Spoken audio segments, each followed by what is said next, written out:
Okay, so now we're going to do question 6 on the Catechism. Now, bear in mind, on the front of the teacher's guide, it will tell you, session 2, you're going to do questions 5 and 6.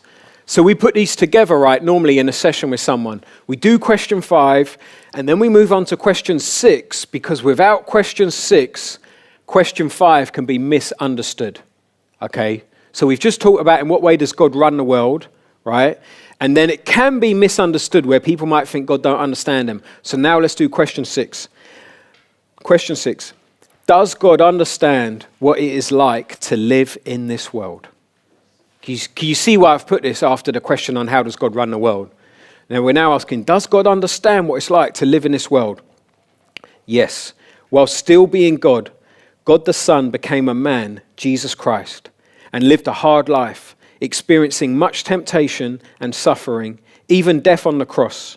During this time, Jesus trusted his Father's will.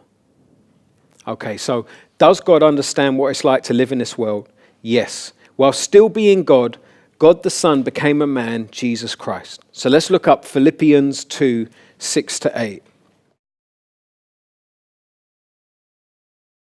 So what did Jesus do to himself? He humbled himself, thank you, and keep shouting them out. Say that again? He became obedient. Thank you. Taking the form as a servant. Took it on the form of a servant. What did you have? Made himself nothing. Made himself human. Made himself human. Okay. Now, I just want to be careful how we word that, yeah? So, good answer. Look at verse 7. Being made in human likeness. So what we say is we say that Jesus took on flesh. He took on flesh. He was made in human likeness. He already existed, but he was made in human likeness. So does God understand what it's like to live in this world? Yes. While still being God, God the Son became a man, Jesus Christ. Now, at this point, I would now move on to number 2, right? But because we're doing the urban ministry program, we are going to go to the teacher's guide here, because this is very important about Jesus taking on flesh. Has anyone heard of the kenosis theory? So there were some liberal Christians a while ago who said, what Jesus did was he emptied himself of his deity. Has anyone ever heard anyone say that? He emptied himself of his deity. Some people read Philippians as Jesus emptying himself of his deity. A lot of evangelical Christians say that, and they might even say, it's kenosis theory, not realizing that comes from liberals. Some people would say what Jesus did, what the Son of God did, was came to the earth and emptied himself of his divinity, of his divine attributes. And they would say that's why Jesus didn't know certain things, like the day that he's coming back. They'd say, well, he emptied himself of his divinity. That's not true. Okay, so just to be clear, it's not true. Now, you've got to hear this is not true, because the first time I heard kenosis, I thought it was actually being taught as this is what happened. But it's not true. Jesus did not empty himself of his divinity. Let's have a look at Philippians, right? Verse 6, who being in very nature God, so right there, his nature is God. Jesus is God, right? Did not consider equality with God something to be used to his own advantage. Now, some of your translations say to be grasped. Yeah, so the NIV 2011 has translated it as something to be used to his own advantage. So if you want to study this passage well and understand that phrase, the person I think's written the best on this is Peter O'Brien. So Peter O'Brien's done a commentary on Philippians, and he writes some really helpful stuff on this phrase, what it means to grasp. Now, it cannot mean Jesus didn't want to become God. Why can't it mean that? He was God. Excellent. He already was God, right? So it can't mean he didn't think, I'll grasp divinity and become God. Instead, it means something like he didn't want to use this. He didn't want to use his divinity for his own advantage. Now, I can't remember how Peter O'Brien explains it, but it's wonderful. And I should have put it in the teacher's guide, really. But I like the way the new NIV translate it. Verse 7, rather, he made himself nothing by taking the very nature of a servant. Do you see that? The context is saying this is about humility. It's not Jesus saying he will lose his divinity. It's Jesus saying, instead of being like, I'm God, and these are my rights as God, so treat me this way, which he could have done. Instead of that, he says, no, do you know what? I'm not going to take the advantages of being God. I'm going to act like a servant instead. I'm going to come to the earth as a servant. And then it says, by taking the very nature of a servant, being made in human likeness. So Jesus already exists, but now he is being made in human likeness. Now, what do your other translations say? The likeness of men. In the likeness of men. Anything else? Likeness of men. Okay. So we know that Jesus takes on the likeness of men. And then it says, verse 8, and being found in appearance as a man, so he appears as a man, he humbled himself. So here we got the context again. We're talking about humility. So Jesus never emptied his divinity. Okay. Now, the reason why this is important is if you look at the teacher's guide on page 13, so this is question 6. Can you see the box that says for further study? Yeah? So right there, it says, third line down, this is a quote from Wayne Grudem. Jesus Christ was fully God and fully man in one person and will be so forever, ever. Did everyone see that? Jesus Christ was fully God and fully man in one person and will be so forever.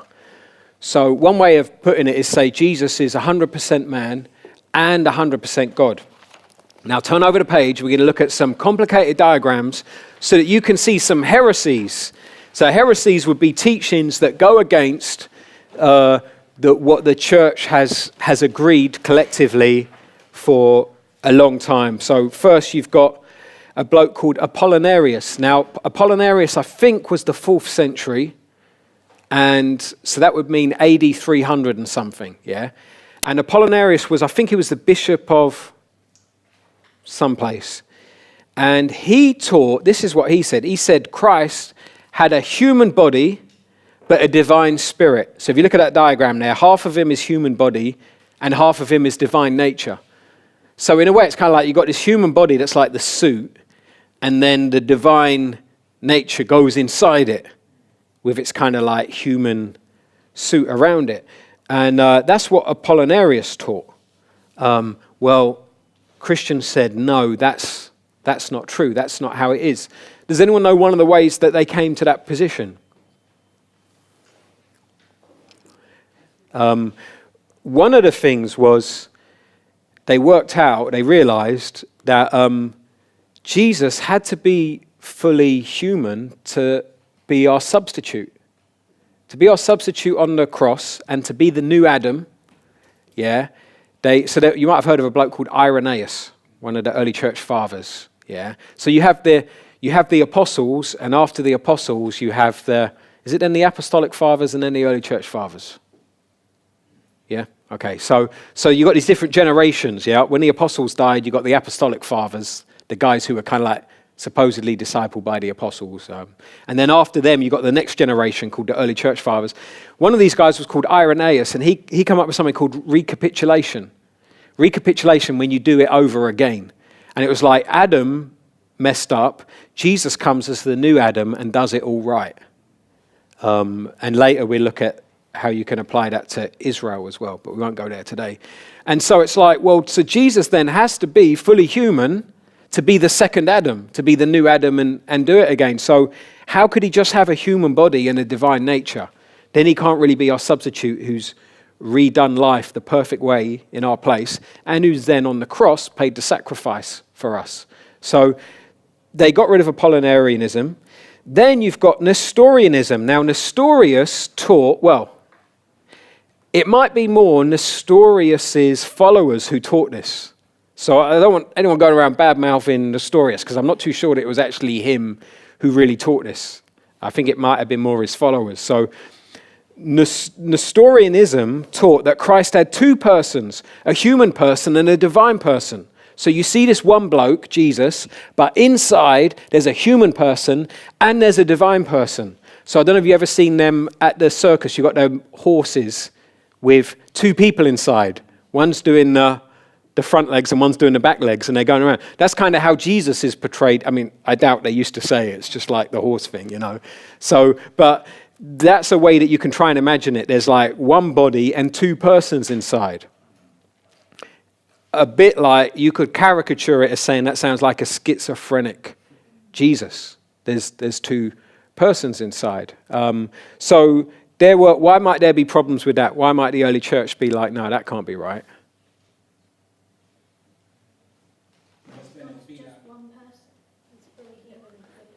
So God is one being in three persons, and God the Son is how many persons? One. Excellent. Yeah, so Jesus is just one person. How can you now say he's two persons? Does someone have something else over here?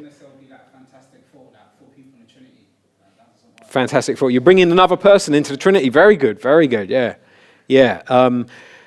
I think, again, you also get the same problem of if Christ is going to be the new Adam and he's going to be our substitute on the cross, what person is dying on the cross? Is it God and Bob? Yeah, God and Bob. There you go, yeah. Okay, now, so that got dismissed. So people are like, no, it's not Nestorianism. Now notice, this isn't one person saying, oh, it's not Nestorianism. This is, I mean, you have certain individuals who are key with these things, but they would get Christians from all over the place come and meet together. And they'd be like, let's have a council and let's wrestle this out. They were doing theology in community. And that's one of the things in our group yesterday when we were doing our homework, Biblical Theology at Noah. We were talking about how doing theology in community was really beneficial. Everyone had their own different cultural background, and we all got our own different blind spots, and we all got our own different things we see that one another don't see. Coming together was really, really helpful. So then you had monophysitism. Monophysite means one nature. One nature. So there was a guy called Eutychius, and he came up with this thing called Eutychianism or monophysitism. These things are a proper mouthful, isn't it? But here's the thing. You're going to find you chat to people who believe these things, but they have no idea it's called Eutychianism. But it shows that there's nothing new under the sun. You know, it's like when the JWs knock on your door and they say this. They're just saying stuff that Arius said a long time ago. Have we covered Arius yet? We'll talk about Arius in a minute, remind me. Okay, so Eutychianism said Christ had only one nature, which is a mixture of both the human and divine nature. So what they're saying is, what he's saying is, imagine a glass of water, and that water is Jesus, right? And that is Jesus's, let's not use the word Jesus, because that's the name given to the God-man. So just the Son of God, yeah, is this thing of water, right? And then what happens is someone gets some vinegar and pours the vinegar in, and now you get a mixture. Now you haven't got water and you haven't got vinegar. What have you got? Watery vinegar. You've made a third thing. You've made a third thing, right? Theologians call it tertium quid, third thing, right?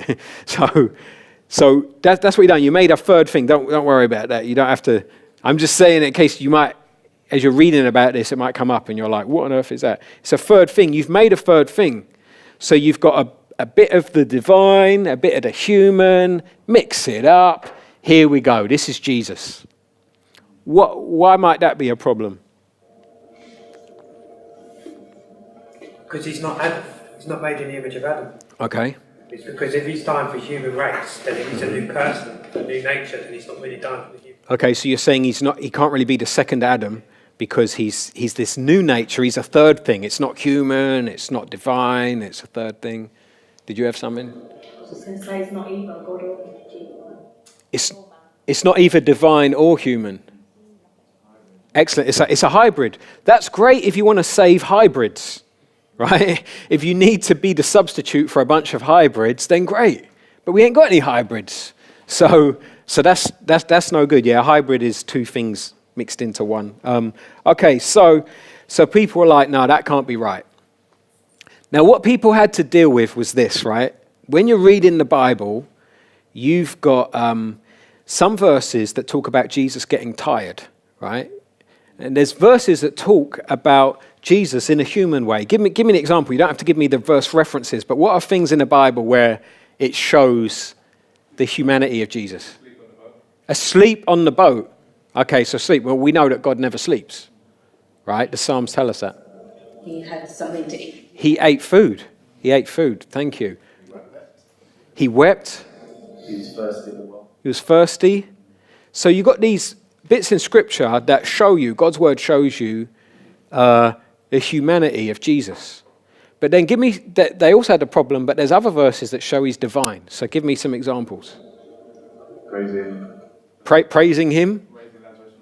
Raising Lazarus from the dead. There you go. Knowing people's thoughts. Knowing people's thoughts. So he's there and he knows what the Pharisees are thinking.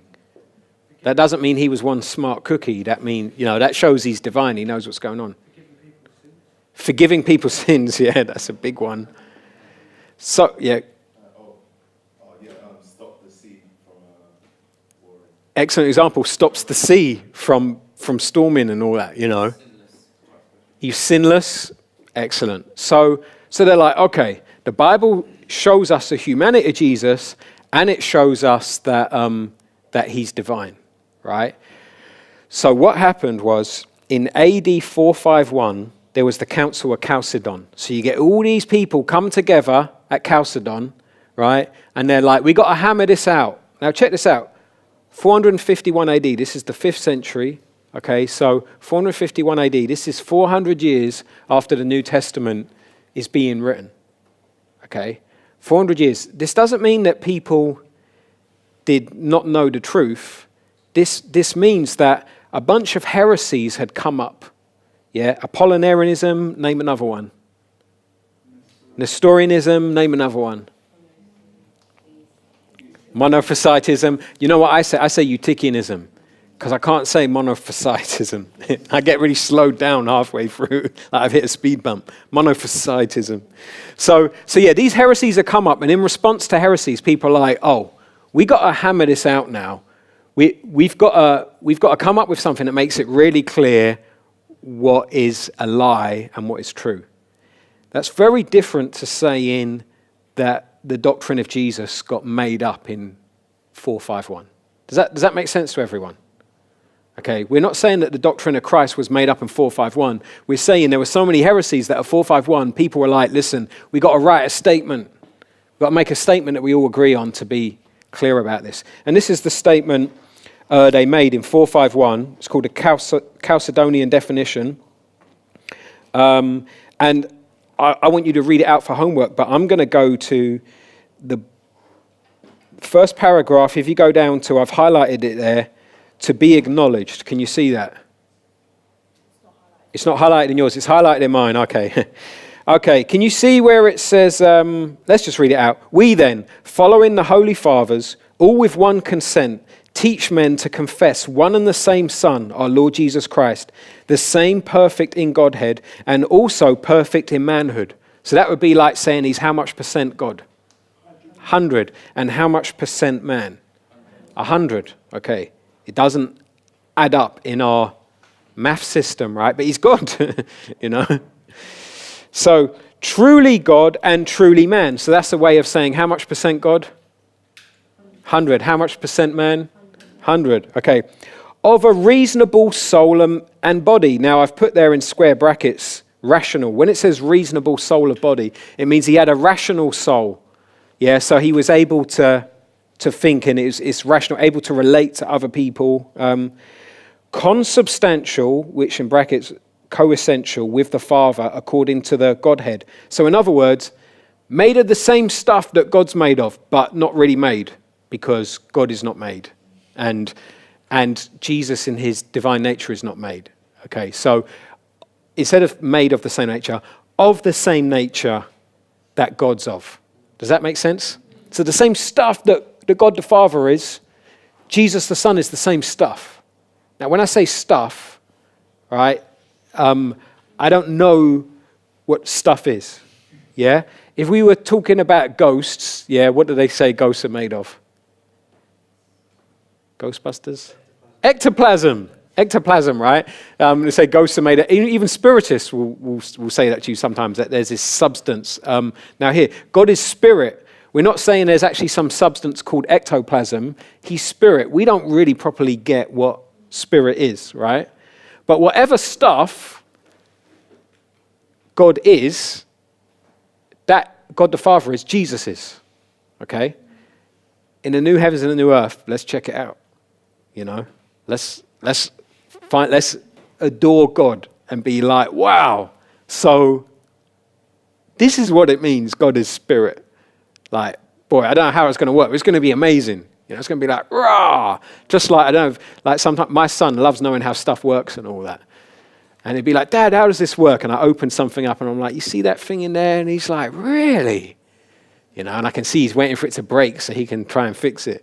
You know, and we'd be like that in the new heavens and the new earth. Just looking at God, gazing at his glory and being like, wow, can't believe we called it stuff. Where do we get up to? So consubstantial or coessential of the same essence with the Father according to the Godhead, and consubstantial with us according to manhood. So what it's saying is the same stuff that we're made of, Jesus was made of. So if Jesus, when he's in the workshop doing the wood, if he cut himself, what would come out? Blood. So he's got the same stuff that we're made of. Okay? Then it says, in all things like unto us, without sin. So it's saying Jesus was just like us, but without sin. He never sinned. Begotten before all ages of the Father according to the Godhead. So remember we talked about this last week, about begotten. The idea here being that Jesus was never actually born or created, but yet for all eternity he has been in this state of being the Son of the Father. He's always been the Son. There's a sense in which he's the Son and God the Father is his Father, and he's always been in that state. And it's really hard to explain, but people talk about eternal generation. Then it says, where have we got to? Begotten before all ages of the Father, according to the Godhead, and in these latter days, notice it says begotten before all ages. So someone very helpfully pointed out earlier in our discussion about God's sovereignty that God created time. Yeah, and God is outside of time. So it's saying here, Jesus was begotten before time. In other words, he's always been begotten of the Father. So it's not the case that one day he got begotten of the Father. He's always been God's Son, always, for all eternity.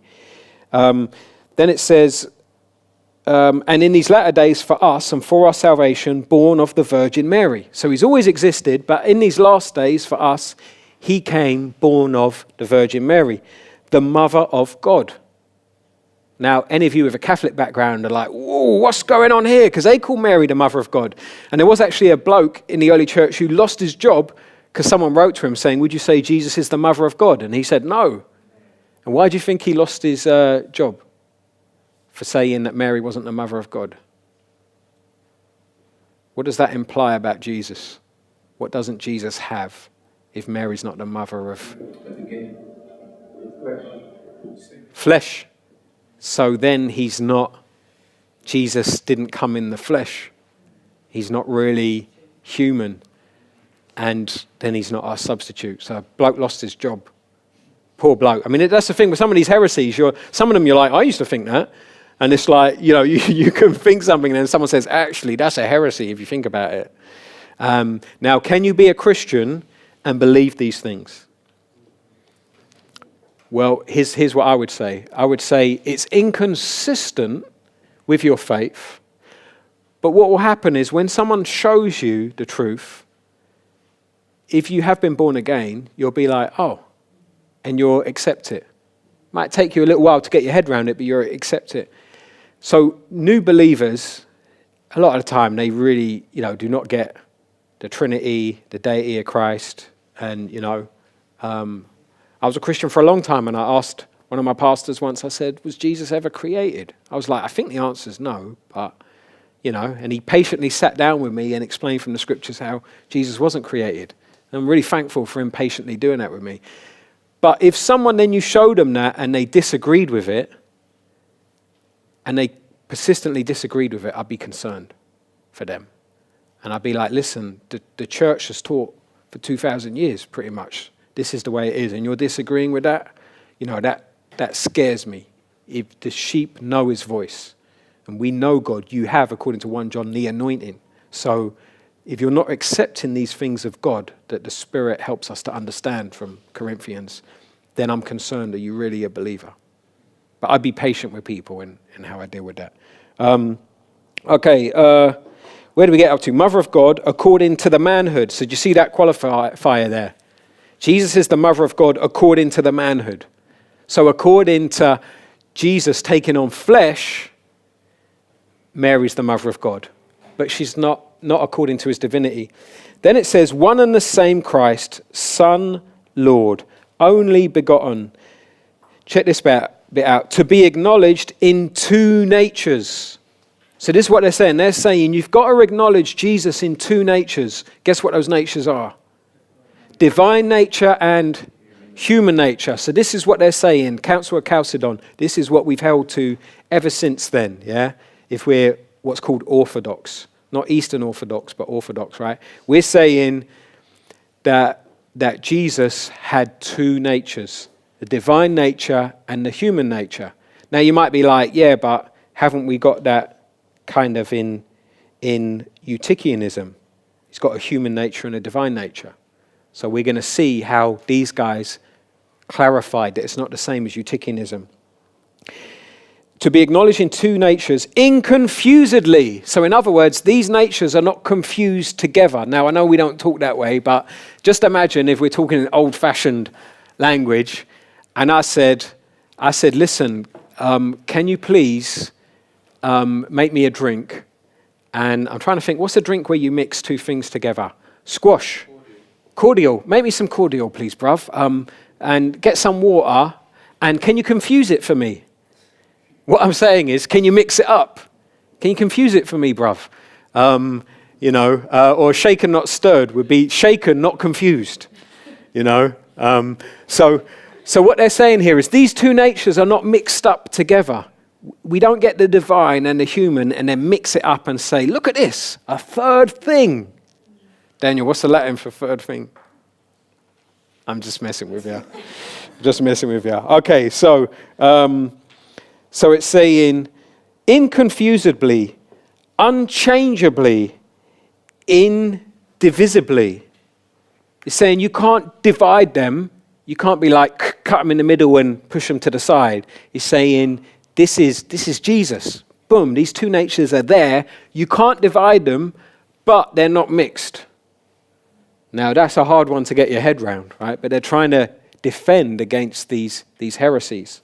Then it says, inseparably. You can't separate these two.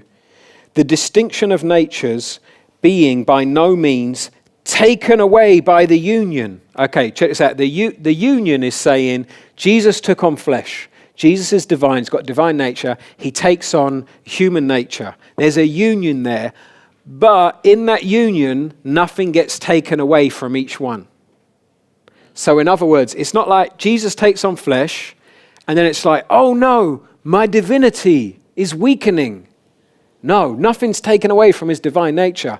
But it's also not the case that his human nature is like, whoa, look at me now. I've got this divineness about me, and I don't get tired, and I don't cry.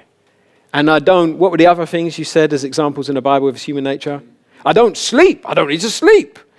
No, it's saying, no, that human nature still has its properties of human nature. And the divine nature still has its properties of divine nature. And then it says, where are we? But rather the property of each nature being preserved. So the divine nature is preserved, the human nature is preserved, and concurring in one person and one subsistence, not parted or divided into two persons, but one and the same Son. So it's saying, look, this is all in the one person, Jesus Christ. There's not two people. There's not human Jesus and divine Jesus. It's in one person. Now, I'll just read out from the London Baptist Confession that's beneath that. In chapter 8, section 2, you go down to point 11, it says, so that two whole, perfect and distinct natures were inseparably joined together in one person without conversion, composition or confusion. So check it out, yeah? We just gone pretty in depth into the doctrine of Christ. When I'm catechizing people, I don't do this. Yeah, when I'm catechizing people, I just say he took on flesh, you know, and I'll tell people he was 100% man, 100% God. I'll leave it at that. The reason why I'm teaching you this more in-depth stuff is because I don't want you to run into a problem where, say someone says, so is it like there were like two persons in Jesus, like a human person and a divine person? I don't want you to go, yeah, that's how it is. Okay, because that's a heresy, yeah? All right? So I'm giving you the more in-depth stuff so that, you know, but here's the thing. Don't feel bad if right now you're like, I'm not really getting this right now, okay? It took me ages to get this, and even now, do you see as I'm teaching it, I'm like reading stuff out. Because I don't want to freestyle this, you know, because if I start freestyling, it's like E warned us last week, you know. It's good to stick to the creeds because they're tried and tested. You know, this is one of the dangers when us churches try writing our own statements of faith. You know, we word something a certain way, we're like, yeah, that's heavy. You know, someone else on the internet looks at it and they're like, that's a heresy, you know. So it's good to stick to the creeds. But if it's all right now, we get back to the catechism, because this will be hurting your heads. I want to get back into this. So, does God understand what it's like to live in this world? Yes, while still being God, God the Son became a man, Jesus Christ. Now, we've got a picture of an Indian headdress. And now I want to show you the power of illustration and why we use pictures and stories in the catechism. Because I've just explained something to you that was hard, right? I've explained it's not kenosis. Jesus didn't empty himself of his divinity, but he took on the form of flesh. He humbled himself. Now let me tell you that in a story. There was this Indian tribe, right? And there was a very narrow well. And one of the Indians got stuck down the bottom of the well. And the men in the tribe are trying to rescue him, but no one's a good enough climber to get down and rescue him. They can't do it. But the chief was the best climber in the tribe. And the chief said, I will save him. And he goes to this well, and it's a very narrow one, right? Don't think of our Western wells where you throw a penny in. It's this narrow tunnel in the ground. And the chief is there with his big headdress. And his headdress shows people how glorious he is. People are like, that headdress, man, he's amazing, you know. People are just like, he's just so glorious. Our chief, when he comes in with his headdress, everyone's like, wow. And the chief picks up the headdress and he puts it on the side. He don't look like the chief anymore. He's put his glory aside. And you know what? Now he just looks like all the other men in the tribe. He looks just like them. And what's he do? He climbs down that tunnel. He can fit down the tunnel. He hasn't got the headdress on. He climbs down, he grabs a man, and he pulls him out to safety. And in some ways, that's what Jesus did. Jesus said, I'm going to put my glory aside, and I'm going to go down to the earth, and I'm going to save them people. And that's what he did when he took on flesh, when he took on the appearance of a man and acted like a servant. Now, was that easier to grasp than all the talk that I just done? Yeah. So that's why we're doing pictures, but in your training, I'm giving you the talk behind it so that when you're given the illustration, you don't start elaborating it and then changing it into, it's like there was a robot inside him, controlling him and, you know, whatever. And that's consistent, isn't it? So the kenosis isn't consistent with the rest of the Bible in that he emptied himself of his God, his Godhead or Godhood. But in John 17, Jesus says, Father, restore to me the glory that I had before, and then that's consistent, isn't it? So it's his glory that he laid aside. Thanks. So Rob's pointing out that's consistent with John 17, where Jesus is asking to have that glory back that he put aside. And we covered that in the Catechism in an earlier question. So a lot of these things will keep, sometimes some people have said to me, why don't you pick a different Bible verse to that one? Sometimes it's intentional because it follows off the back of something we looked at in an earlier question. so that gradually people are getting certain themes in their head, like the idea of Jesus putting aside his glory, Jesus wanting to glorify the Father, and so on. Okay, so does God understand what it's like to live in this world? Yes. While still being God, God the Son became a man, Jesus Christ, and lived a hard life. Could someone please look that one up? Isaiah 53:3. Thank you. So what was Jesus' earthly life like based on that verse? Despised, rejected, sorrow, suffering, grief. So does God understand what it's like to live in this world? Yes. While still being God, God the Son became a man, Jesus Christ, and lived a hard life, experiencing much temptation. So let's look that one up. Hebrews 4:15. In how many ways was Jesus tempted? Always. He's tempted in all ways in which we've been tempted. He's been tempted. Now, here's the thing, but it was without sin. Now, let me just point something out I was thinking about earlier. Was Jesus a dad? No. So those of you who are dads, there's certain temptations with being a dad, right? There's some times where baby's crying and you just want to say, shut up, right? I mean, I hate to admit it, but there's times where I think that, and I think, wow, the grace of God, that I don't do that. I think that's just, but did Jesus experience that temptation? Yeah. Even though he wasn't a father? Yeah. So with Israel, right, okay, there you go, with Israel. And what else? The disciples. And what else? Something else quite key in his life. Mum. His mum. Okay, could be. What do we think happened to Joseph, his stepdad? We think he died because we don't hear anything about him after a while. What was Jesus in his family? The oldest? He's got brothers and sisters.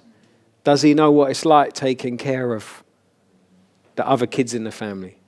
He's had that experience of being the oldest son in an Eastern culture. So he knows what that kind of thing is. Now, he would have been tempted sexually. Now, I don't think it means that he's had every single type of thought that all of us have had in this room, okay? But he's had the same types of thoughts. So the way I'm getting tempted when my neighbours are being loud at night time and keeping up my family, I don't know if Jesus had noisy neighbours, but he would have had those temptations of the temptation of someone doing something wrong against you, and there's that temptation of I can get him, I can get him in an ungodly way. He would have had those kind of temptations. So every kind of temptation, he's faced them. Okay, so does God understand what it's like to live in this world? Yes. While still being God, God the Son became a man, Jesus Christ, and lived a hard life, experiencing much temptation and suffering, even death on the cross. Could someone read out John 19, 1 to... Well, we've got 1 to 30 here. Here's what we're going to do. This is what we do in our church, yeah? When we got large passages, we do one verse each.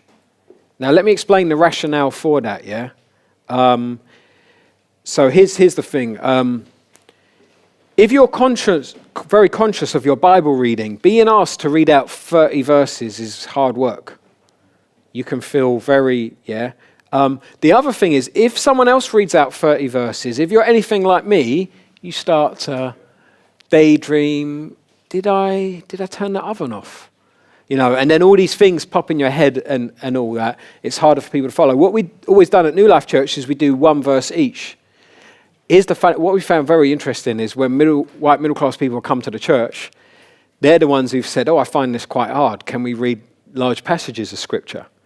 So that's just interesting. Different people got different ways they like to do it. But what we do at New Life is we do one verse each. So we're going to try doing one verse each. Now, here's what you do. If you don't want to read, you just say pass. So that's what we do, is you just say pass. And there's no shame in saying pass. You might have a sore throat. You might just not like reading out loud, yeah?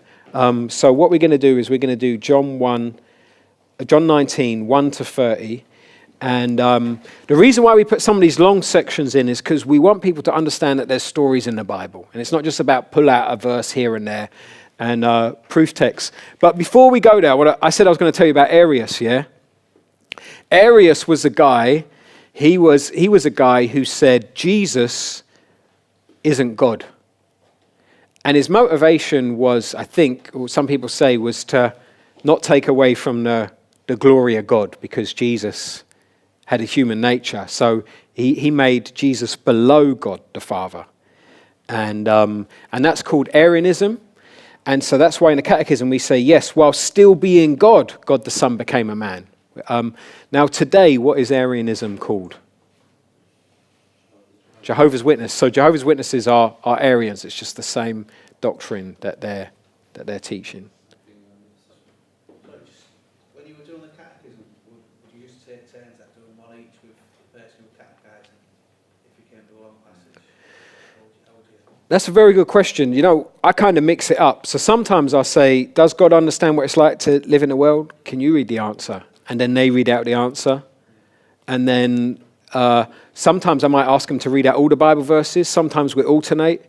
If I've got a foreigner and English is their second language, they'll be following along in their translation in their own language, and I'll be doing it slowly. And then I'll say, how's it translated this word here? And then, you know, it takes a bit longer, but it's a good way of doing it. So there are rules, and then there aren't rules. Same way that we've been praying at the end of every question. I normally pray at the end of every section. So, you know, on a teacher's guide, it says, like, today we would be doing questions 5 to 6. I would pray at the end of question 6 and pray through the stuff we looked at in question 5 and question 6. But you could pray at the end of every one. So it's like a science, but it's an art at the same time, if you know what I mean. So as the Spirit leads, I suppose. So let's do John 19. We do one verse each. So does God understand what it's like to live in this world? Yes. While still being God, God the Son became a man, Jesus Christ, and lived a hard life, experiencing much temptation and suffering, even death on the cross. During this time, Jesus trusted his Father's will. So let's look up Luke 22:42. Whose will for his life does Jesus trust? The Father's. Now let's look up Luke 23:46. So just jump to the next chapter, Luke 23:46. So who was Jesus trusting as he died? The Father. Okay, so what I want you to do now, in little groups, the person next to you, ask this question: are you trusting the Father's will right now in your life? And then when you've answered that, then pray together.